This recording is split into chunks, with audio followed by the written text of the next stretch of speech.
Oi, crianças, tudo bem com vocês? Hoje eu trouxe um outro livro, se chama Arandu e Manguaré, que em Tupi-Guarani significa sabedoria antiga. É um livro do Olívio Jecupé e as ilustrações são do Theo Siqueira. Vocês já assistiram o vídeo de hoje em que eu, a professora Renata e a professora Cláudia contamos sobre comunidades indígenas que nós visitamos aqui na cidade de São Paulo? Pois é, uma das comunidades é a comunidade dos Crucutu. Eles fazem parte do povo Guarani e o Olívio Jecupé vive lá, na comunidade Crucutu, na Tecoa Crucutu. Eu vou trazer para vocês um pouquinho do que ele conta sobre como vivem as crianças Guarani. Por exemplo, perguntam para ele assim: como é o dia das crianças em uma aldeia Guarani? A que horas vão dormir?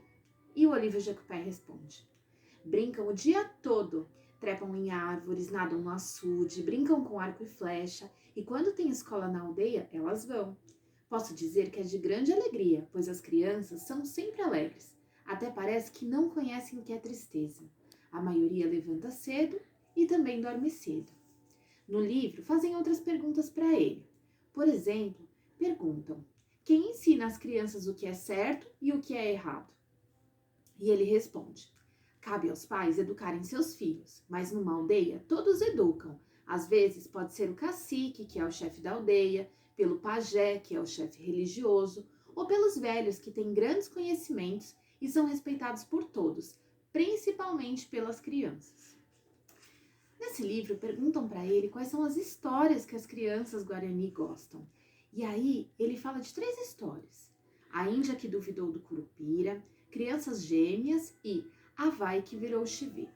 Eu vou contar para vocês a primeira história, que é a Índia que duvidou do Curupira. Vamos lá? Vem comigo nessa história. Certa vez, uma índia estava no mato, pegando algumas sementes para fazer colares. Depois que pegou bastante, aproveitou e foi nadar um pouco, que aliás ela nadava muito bem, e o lugar onde estava era bem longe da sua casa. Estava sozinha, só escutava o barulho do canto dos pássaros, que eram muitos naquela mata. Havia vários tipos de animais também. Depois que nadou bastante, ela saiu do rio e ficou sentada ao lado de uma pedra grande. De repente, ela lembrou das histórias que escutava na aldeia sobre o tal do Curupira. E eram muitas as histórias que já tinham ouvido. Mas naquele momento pensou consigo mesma: será que ele existe mesmo ou é a imaginação dos antigos? Acreditava na existência dele, mas ao mesmo tempo ficou com uma pequena dúvida na mente. E se ele não existir de verdade quando eu tiver meus filhos e contar histórias sobre ele, aí estarei mentindo. Será bom isso? Pensou ela. Ela continuou sentada naquele lugar por mais alguns minutos. De repente, ela sentiu um barulho tão silencioso que nem dava para escutar, mas ela escutou.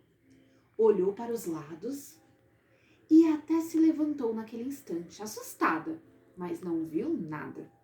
Ficou com um pouco de medo. Vai que é algum animal perigoso, pensou. Mas de repente aparece alguém em sua frente e ficaram bem próximos. Ele olhou para ela e ficou rindo.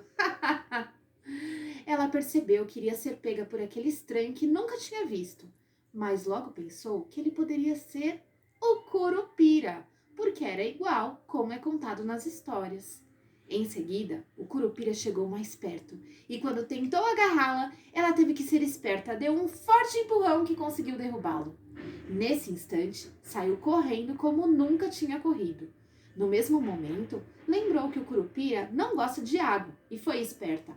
Pulou no rio e atravessou depressa para o outro lado. Em seguida, continuou correndo e só foi parar na sua casa, lá na aldeia. Quanto ao Curupira, também foi embora. Olha lá, vou mostrar a imagem para vocês dessa história.